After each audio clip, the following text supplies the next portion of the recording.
As you might have seen in the thumbnail, Tesla prices have risen in Canada due to the Trump tariffs.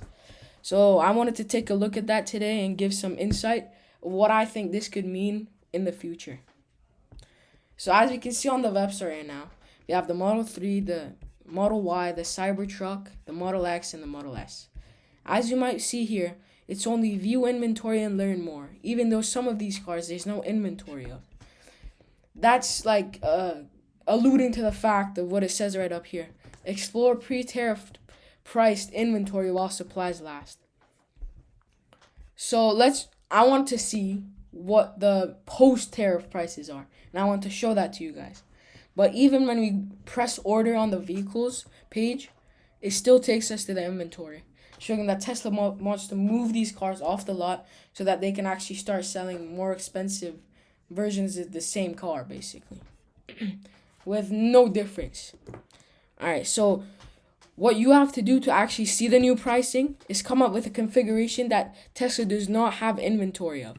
So we press all-wheel drive foundation series. They don't have that. So we can go right ahead and press build your custom Cybertruck. So once we do that, we can see that the prices have changed by almost 25%. For the all-wheel drive, it went from $114,990 to almost $140,000. And for the Cyber Beast, from $145,000 to $170,000 almost. $167,990. And one thing I was able to take note of, and that you guys should too, is that based on these pricings, it's basically the same price, if not more, with the same accessories as the Foundation series, even while not including the full self-driving that the Foundation series came with. So, for example, for the all-wheel drive, the Foundation was $145,000, right? So right now with fees, this one's $142,866. Remember, this price is without tax or any other fees, right? This is just delivery fee, and I think let's see what it includes. It includes the $2,750 destination documentation fee, the $100 excise tax on air conditioners, and the $26 tire fee. So once we take a look at this and we give it the all-terrain Cyber wheels, it's actually more expensive than the Foundation series all-wheel drive. And once we add the wide interior, it's even more expensive than the Foundation series all-wheel drive. And this is even without taking into consideration the full self-driving that the Foundation series came with, and the power share, and all the accessories, of course.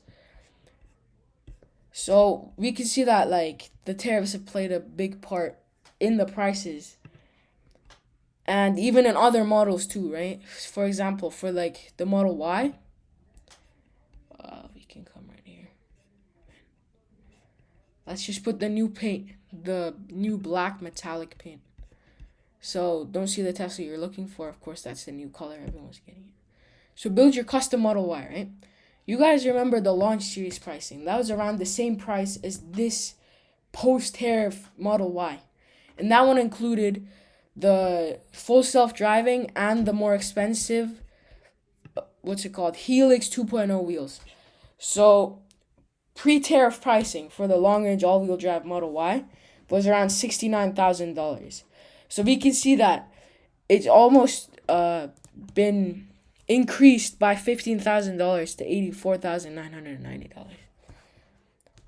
What I take away from this whole situation is that other brands that have not been hit by the tariffs in Canada are going to have an increased market share, basically.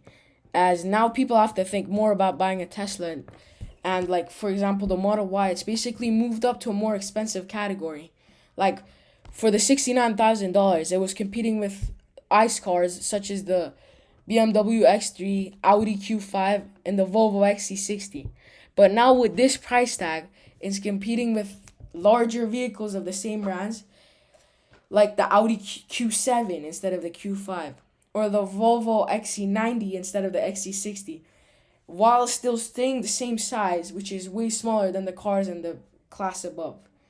And with less features, like the XC90, it gets air suspension. The Q7 in its Technic trim gets air suspension, but the Cybertruck, of course, does not. So people may look at the ICE options or other EV brands such as Volkswagen, Rivian, Lucid, and like BMW electric vehicles, Mercedes electric vehicles, and such, as they're more attractive now. So basically, like even for the Model 3, it's now in like higher priced sedans and like mid-size and full-size sedan pricing when it's a compact sedan. Right now, the price is comparable to a BMW 5 Series instead of a 3 Series. Especially when they took away the rear-wheel drive long-range option. And now the cheapest one is $79,990, as we can see. If you go to used, that's another option. If you want to see like the post-tariff pricing, just go to used and press a color they don't have. And then you can build your custom Model 3, right? And we can see, look, no long-range rear-wheel drive available anymore. So now there's only the long-range all-wheel drive and the performance all-wheel drive. And the long-range now actually costs the same price as the performance did like 2 days ago. So now it's just competing with higher-priced vehicles, and like they became less attractive options basically. So for me, as someone who lives in Vancouver, I might actually see less Teslas there. And since my family, we own a Tesla, it's kind of good for us as there will be less. Because right now, like everywhere you look in the city, there's a Tesla. So yeah, hope you guys enjoyed the video. Let me know what you guys think about what's been happening due to the tariffs and like Elon Musk and stuff. Stay tuned for more tech content and more Tesla content. I'll also keep up with other like ICE cars like Audi, BMW, Mercedes, the cars I take passion of. So yeah, hit the subscribe button, hit the like button, and as always, thank you for watching.